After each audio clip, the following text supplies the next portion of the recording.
out how to do this when I'm talking. So, a good-hearted woman who loved her daughter dearly came home from work one day just exhausted. Emotional tension, headache, all of that. But her daughter wasn't in the same mood. She was excited and bounding around and singing really loud, and she didn't know her mom was feeling this way.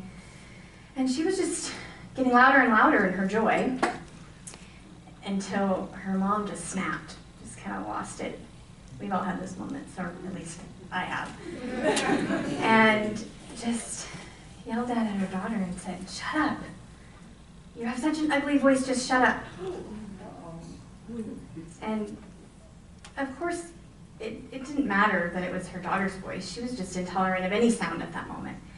But at that moment of her losing control, she said something to her daughter that impacted her daughter, and her daughter believed it. And so in that moment, she made an agreement with herself that she would never sing again because she has an ugly voice. So this story was told in the Four Agreements by Don Miguel Ruiz. And so in the next couple of weeks, 4 weeks, we'll be talking about the Four Agreements. And today we're talking about the first agreement, which is be impeccable with your word. Be impeccable with your word. And it's not always the first thing that comes to mind, you know, when we're upset or irritated or frustrated.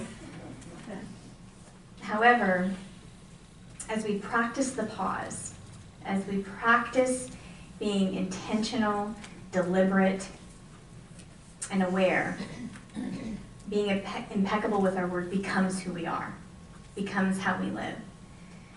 And so when I looked at this first agreement, I asked myself, who have I looked to as somebody who's been impeccable with their word? Be impeccable with your word. And the first person that came to my heart and mind was Maya Angelou. That she's impeccable with her word. And her story is pretty profound. When she was 7 years old, she had a really violent physical trauma to her physical being that changed her course, and she told her family about it, about what her mother's boyfriend had done to her. And a few weeks later, he was found murdered. And in her 7-year-old mind, she thought it was her fault. And she thought, my words are so powerful, they kill people. And so she just went into silence for years. And at that time, she was living with her grandmother, and her grandmother, she called her grandmother Mama, and her grandmother called her sister. And her grandmother said to her, "Sister, they think you're ignorant, and they think you're a moron because you don't speak. But I don't care about that. I don't care about that because I know that when you and the good Lord are ready, you will be a teacher, and you will teach all over the world." And Maya thought, this poor ignorant woman, she has no idea that I will never speak. And look, that grandmother spoke those words into her ear, and she became exactly what her grandmother told her she would become. And she actually came out of her silence because a teacher told her she loved poetry, told her that good poetry must be spoken. So she eventually, obviously, came out of her silence. And so be impeccable with your word, because you just never know how your word might change the course of someone's life. Maya said she was a student of unity.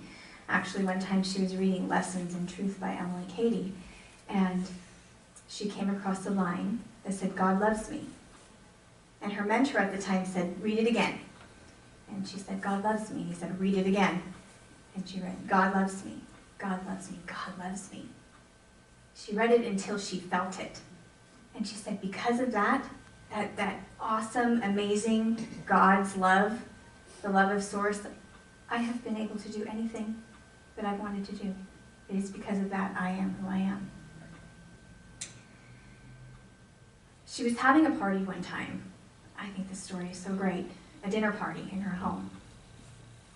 And across the room, she heard someone tell a really off-color joke. I think it was like a racial joke or a homophobic type of a joke. And she stopped the party right in the mirror. And she asked the person to leave her home. She said, "Is this your coat? Did you come with anybody?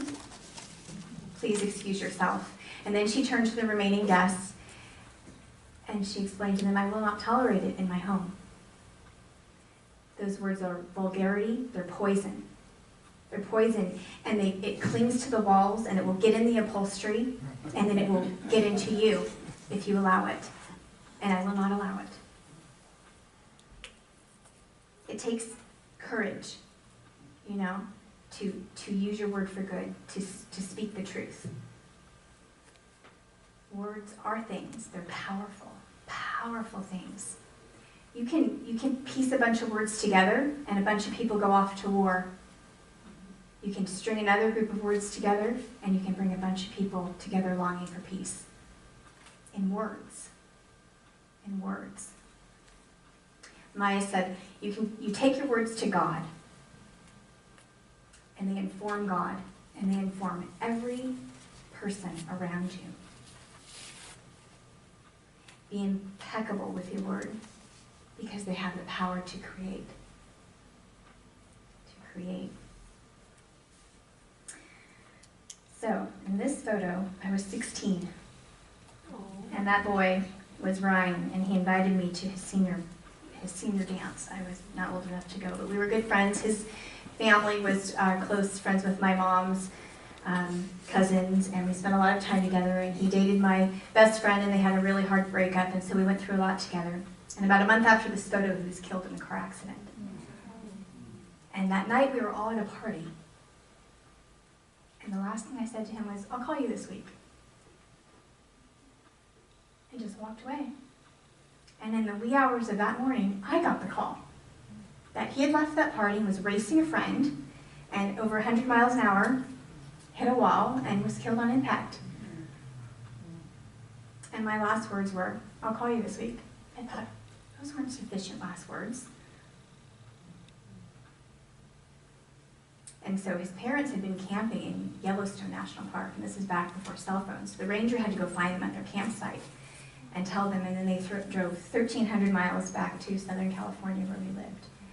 And when they got home, we all gathered in their house. And it wasn't as profound to me then as it was once I had children, but his mother comforted me.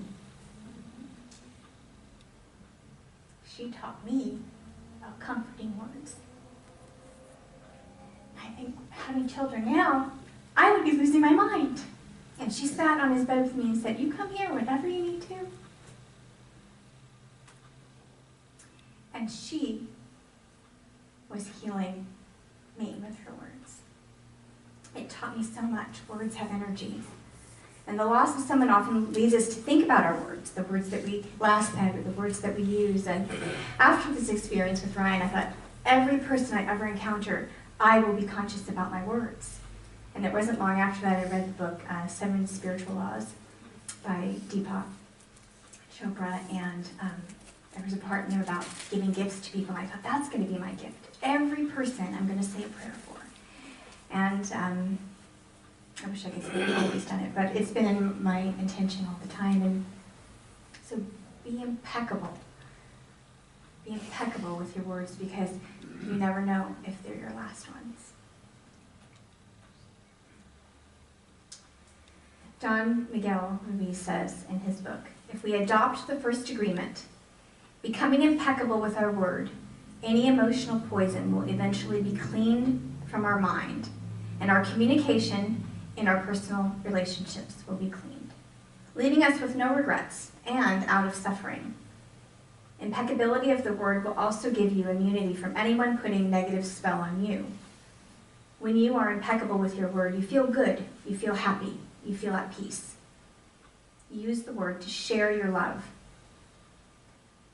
You can use the word to break all those agreements that make you suffer.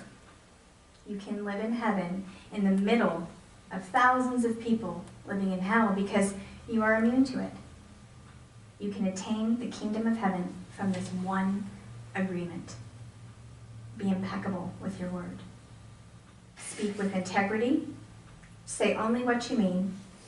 Avoid using the word to speak against yourself or gossip about others. And use the power of your word in the direction of truth and love. Always. Even if you have to kick someone out of your house at a party. So as we come and take our time to reflect and light candles,